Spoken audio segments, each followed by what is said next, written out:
Hi guys, कैसे हो आप सब। चलिए आज के इस वीडियो में देखेंगे क्लास 10 मानवीय अधिवास का जो जियोग्राफी का 7वां चैप्टर है। इसका क्वेश्चन आंसर बहुत जन ने कमेंट करके कहा कि 7वें चैप्टर के ऊपर वीडियो बनाइए। तो चलिए आज के इस वीडियो में देखेंगे 7वां चैप्टर के ऊपर वीडियो। ठीक है, तो आप सबसे कहना चाहूँगा कि जाइए जल्दी से जाकर लाइक कर देना वीडियो को।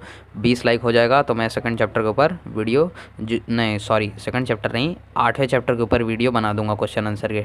ठीक है, और आप डिसलाइक मत करना, आपसे यही मेरा वो है, गुजारिश है। डिसलाइक करके मत जाना। फाइनली मैंने यहाँ पर अभी जो साइंस भाग 1 है उसका एक वीडियो डाला था, उस पर 2 डिसलाइक और 8 लाइक पे 2 डिसलाइक आ गया। मैं मतलब आपको प्रॉब्लम क्या है आप बताओ कमेंट बॉक्स में आके, मैं उसको और अच्छे तरीके से बताऊंगा। ठीक है, तो डिसलाइक करके मत जाना, बस बता देना आप अगर आपको कोई प्रॉब्लम हो, कुछ नहीं समझ में आया हो। ठीक है, तो चलिए जल्दी से जाकर लाइक कीजिए, चैनल को सब्सक्राइब कीजिए नहीं किया है तो। चलिए सबसे पहला क्वेश्चन देखते हैं। सही विकल्प के सामने चौखट में राइट चिन्ह के द्वारा दर्शाइए। ठीक है, देखिए आपको दिया हुआ है, इसमें 4 पॉइंट दिए हुए हैं, आपको जो राइट है उसके आगे राइट लगा देना है जो सही है। आवासों का केंद्रीकरण नीचे दिए गए प्रमुख कारकों पर निर्भर है। इसमें क्या आएगा, तीसरा वाला आएगा, पानी की उपलब्धता। इस पर आप राइट कर दीजिएगा ऐसे। ठीक है, चलिए सेकंड वाला देखते हैं। सेकंड क्या है, ब्राज़ील के दक्षिण पूर्वी भागों में कौन से प्रकार के अधिवास मुख्यतः रूप में मिलते हैं। तो इसमें क्या आएगा, पहला वाला केंद्रित।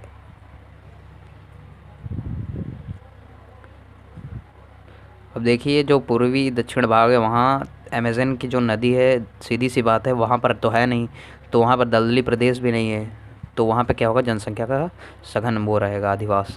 ठीक है, चलिए केंद्रित यानी क्या, ज़्यादा केंद्रीय एक जगह, जैसे मुंबई में देखिए केंद्रित जनसंख्या है, बहुत ज़्यादा है। ठीक है, चलिए तीसरा वाला क्या है, भारत में प्रकीर्ण अधिवास कहाँ पाए जाते हैं। तो इसका क्या आंसर आएगा, तीसरा वाला, पहाड़ी प्रदेशों में। इस पर राइट कर देना है आपको। ठीक है, चलिए चौथा वाला देखते हैं। नर्मदा की नदी में सघन अधिवास पाए जाते हैं। इसका क्या आएगा, सेकंड वाला आएगा। क्यों पाए जाते हैं, क्योंकि कृषि योग्य भूमि वहाँ अधिक है। सघन यानी क्या, ज़्यादा। चलिए अब ये लास्ट वाला देखते हैं। ब्राज़ील में किस राज्य में नगरीकरण कम हुआ है। तो इसमें क्या आएगा, सबसे पहला वाला, पारा।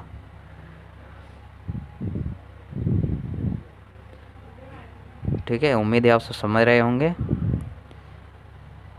सेकंड वाला क्या है, भौगोलिक कारण लिखिए। आ वाला क्या है, इसका पानी की उपलब्धता अधिवासों को प्रभावित करने का एक प्रमुख कारक है। ठीक है, पानी की जो उपलब्धता है हमारे, जैसे यहाँ पर हमेशा पानी आता रहता है, वह मानवीय अधिवास जो हैं उसको प्रभावित करने वाला यानी अपने तरफ लुभाने वाला एक प्रमुख कारक है। ठीक है, तो सीधी सी बात है। तो ये देखिए इसका आंसर आपको दिख रहा होगा, गाइड का प्रॉपर आंसर है। मैं सोचा आपको यही दिखाना सही रहेगा, आपको कुछ भी प्रॉब्लम नहीं होगा, एकदम प्रॉपर आंसर है ये। दैनिक जीवन में देखिए पीने तथा अनेक कार्यों के लिए क्या होता है, पानी की नितांत आवश्यकता होती है, यानी बहुत ज़्यादा आवश्यकता होती है। खेती और अन्य जो कार्य भी होते हैं उसमें हमें क्या होता है, पानी की आवश्यकता होती है। पानी बिना क्या है, हमारा जीवन संभव ही नहीं है। ठीक है, तो जहाँ पानी है वहाँ पर हम व्यवसाय कर सकते हैं, कृषि कर सकते हैं, और हमारे जो डेली दैनिक जीवन में पीने के लिए पानी का यूज़ होता है। ठीक है, तो वो भी हमें क्या होता है, पानी के ही कारण हम कर पाते हैं सब। तो जहाँ पानी की उपलब्धता है, ठीक है, तो वहाँ पर सीधी सी बात है मानवीय अधिवास जो है वहाँ जाने के लिए अधिक अधिक प्रभावित होंगे। ठीक है, तो ये 3 पॉइंट आप लिख लेना। चलिए अब सेकंड वाला देखते हैं, भौगोलिक कारण का।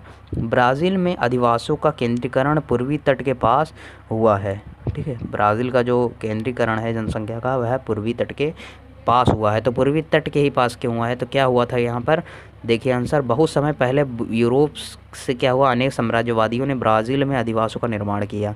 ठीक है, यूरोप से अनेक साम्राज्यवादी ने क्या गए, ब्राज़ील गए, वहाँ अधिवासों का निर्माण किया। यह अधिवास मुख्यतः रूप से पूर्वी तट में निर्मित किए गए। ठीक है, ब्राज़ील के पूर्वी तट में के अपेक्षाकृत कम चौड़े क्षेत्रों में सम तथा आर्द्र जलवायु, उर्वर भूमि, पानी की पर्याप्त आपूर्ति तथा संसाधनों के बड़े भंडार पाए जाते हैं। ठीक है, तो ये 3 पॉइंट आपको लिख लेना है।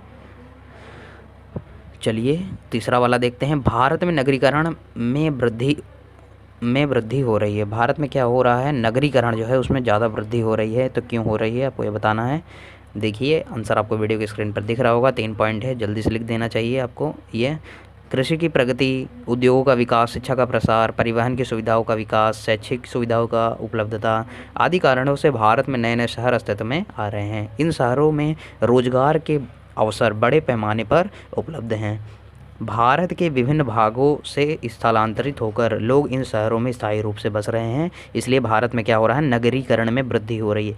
यानी देखिए, जहाँ ज़्यादा विकास है, जहाँ ज़्यादा उद्योग है, ज़्यादा शिक्षा अच्छे से मिल रही है, वहीं लोग जा रहे हैं और वहाँ केंद्रित जनसंख्या हो रही है। यानी बहुत ज़्यादा लोग जैसे मुंबई में देखिए आ रहे हैं, तो इसको क्या कहते हैं, नगरीकरण हो रहा है। एक जगह से लोग स्थलांतरित होकर आ रहे हैं, यानी वहाँ खाली करके सब लोग आ रहे हैं, जैसे गाँव से यहाँ आ रहे हैं।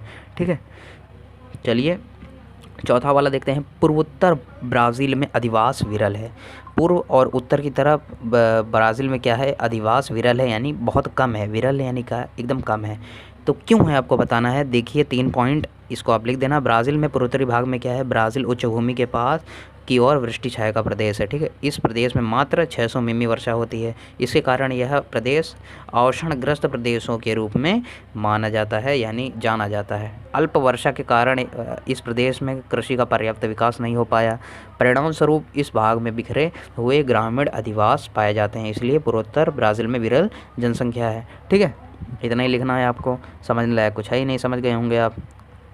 लास्ट वाला क्या है, उत्तरी भारत में अन्य राज्यों की अपेक्षा दिल्ली एवं चंडीगढ़ में नगरीकरण अधिक हुआ है। तो देखिए इसका आंसर, देखिए जल्दी से आंसर देख लीजिए, कुछ समझाने लायक इसमें तो है ही नहीं। थोड़ा देर रुक जाता हूँ, आंसर देख लो आप।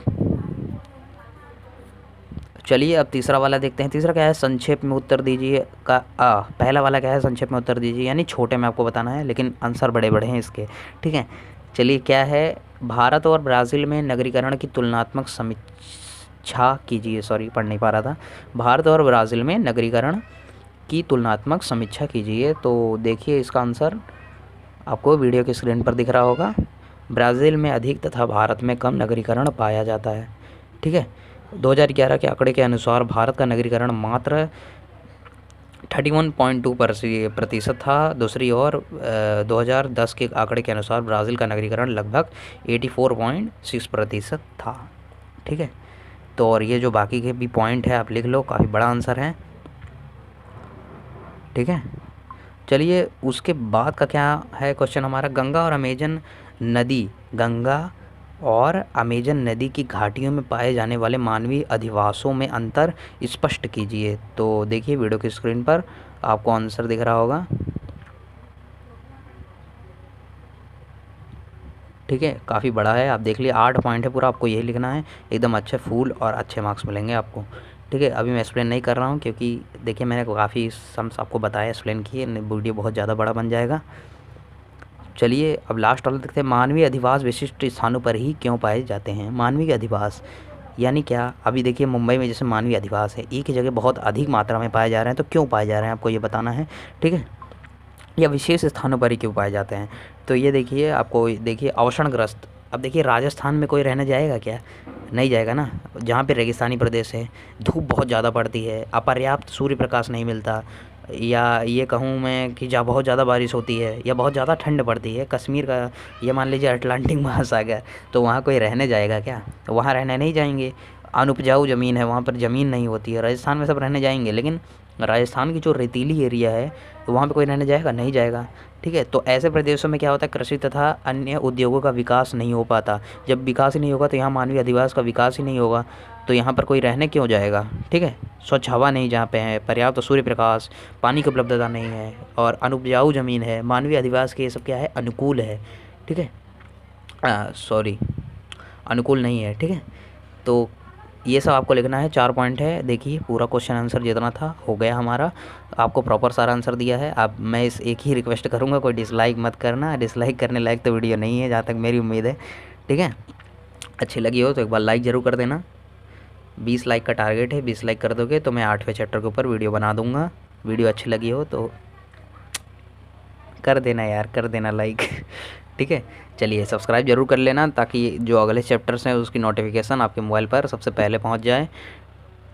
चलिए मिलते हैं अगले वीडियो में, तब तक के लिए बाय बाय। और कमेंट में ज़रूर बताना आपको नेक्स्ट चैप्टर कौन सा चाहिए, कमेंट ज़रूर कर दिया करो यार, कमेंट करोगे ना तभी पता चलेगा कि आपको क्या चाहिए। बहुत स्टूडेंट्स हैं हमारे कमेंट करते हैं, तो मैं सबसे बोलना चाहूँगा, व्यूज़ जितना आता है उतना कमेंट उसके हिसाब से कमेंट बहुत कम रहता है। तो आप कमेंट ज़रूर करो जाके, आपको कौन सा वीडियो चाहिए, अच्छा लगा या नहीं लगा। और जो बंदे डिसलाइक कर देते हैं उनको भी मैं कहना चाहता हूँ, ठीक है। चलिए मिलते हैं अगले वीडियो में, तब तक के लिए बाय बाय।